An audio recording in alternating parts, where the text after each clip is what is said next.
பிரியமானவர்களே, இயேசு கிறிஸ்துவின் இணையற்ற நாமத்தில் உங்களை வாழ்த்துகிறேன். இந்த மன்னா டுடே என்ற டெய்லி பாட்காஸ்டை கேட்கிற உங்கள் ஒவ்வொருவரையும் கர்த்தர் ஆசீர்வதிப்பாராக.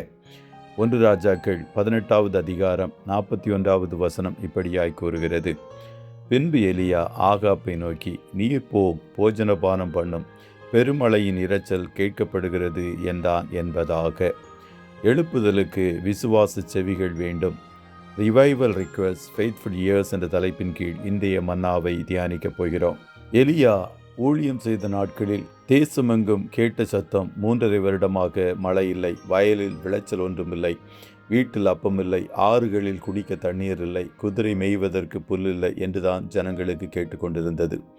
தேசத்தை ஆளுகிற விக்கிரக ஆராதனைக்காரனாகிய ஆகாபின் செவிகளிலும் இல்லை இல்லை என்ற துர்ச்செய்தியின் சத்தம்தான் கேட்டுக்கொண்டிருந்தது.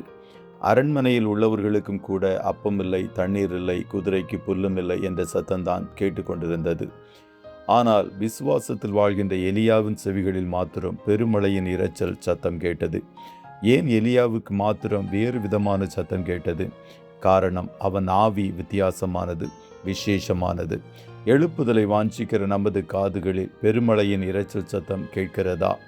ஏதேன் தோட்டத்தில் 3 விதமான சத்தங்கள் தொனித்தது. தேவனுடைய சத்தம் இந்த கனியை புசிக்க கூடாதென்று. சாத்தானின் சத்தம் ஏவாளை சாத்தான் ஏவி விடும்போது மனிதனின் சத்தம் இந்த ஸ்திரீதான் கனியை புசிக்கச் சொன்னாள் என்று கேட்கப்பட்டது. எழுப்புதலை வாஞ்சிக்கிற நமது காதுகளில் தேவனுடைய சத்தம் மாத்திரம் விழுகிறதாய் காணப்பட வேண்டும். நீதிமான் நித்திய கீர்த்தியுள்ளவன், துர்ச்செய்தியை கேட்கிறதுனால் பயப்படான், அவர் இருதயம் கர்த்தரை நம்பி திடனாயிருக்கும் என்று சங்கீதம் 112:6-7 கூறுகிறது. இன்று தேசம் முழுவதும் துர்ச்செய்திகளை சத்துரு பலவிதங்களில் பரப்பி கொண்டு வருகிறான். விசுவாசிகளுக்கு இப்படிப்பட்டதான சத்தத்தை கேட்கும்போது ஒரு வகையான சோர்வு ஆக்கிரமித்து விடுகிறது. கிறிஸ்தவர்கள் துன்பப்படுத்தப்படுகிறார்கள், சபைகள் தாக்கப்படுகிறது, தேவையில்லாமல் ஆட்களை ஏவி கிறிஸ்தவர்களுக்கு எதிராக போராட்டம் நடத்தப்படுகிறது, அடிமைத்தனம் மேலோங்குகிறது. இதையெல்லாம் பார்க்கிற விசுவாசிகள், இனிமேல் சபை எழும்புமா? இனிமேல் சபையின் நிலை எப்படி காணப்பட போகிறது? நம்முடைய பிள்ளைகளின் எதிர்காலம் எப்படியாக இருக்கப் போகிறது என்ற சத்தம் மாத்திரம் உங்கள் செவிகளில் தொனிக்கிறதா? இல்லை, சூழ்நிலை எப்படியாக இருந்தாலும் உங்கள் செவிகளில் பெருமழையின் இரைச்சல் சத்தம் கேட்கிறதா? உங்கள் செவிகளில் எப்பொழுதும் எழுப்புதல் என்ற பெருமழையின் சத்தம் கேட்கப்படட்டும். விசுவாசமுள்ள செவிகளாக மாறட்டும்.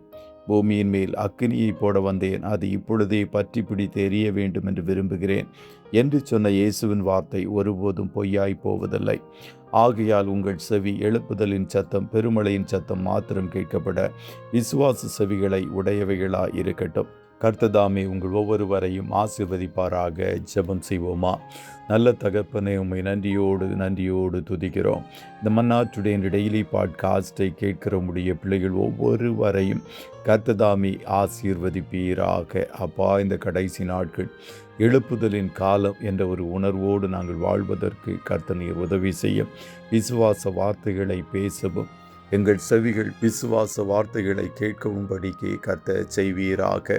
எழுப்புதலை எங்கள் கண்கள் காணும் மட்டும் நாங்கள் அமர்ந்திராமலும் உம்மை அமர்ந்திருக்க விடாமலும் உம்முடைய சமூகத்தை எப்போதும் தட்டுகிறவர்களாய் உம்முடைய பிள்ளைகள் காணட்டும். இன்றைய தினம் உம்முடைய பிள்ளைகள் கையிடுகிற வேலைகளை ஆசீர்வதியும். போக்கிலும் வரத்திலும் உடனிரும் காரிய சுத்தியை கட்டளையிடுவீராக. ஆட்டுக்குட்டியானவருடைய இரத்தத்தின் பாதுகாப்பிற்குள்ளாய் ஒவ்வொருவரையும் கொடுத்து இயேசுவின் நாமத்தில் வாழ்த்தி ஜெபிக்கிறோம் நல்ல பிதாவே. ஆமே.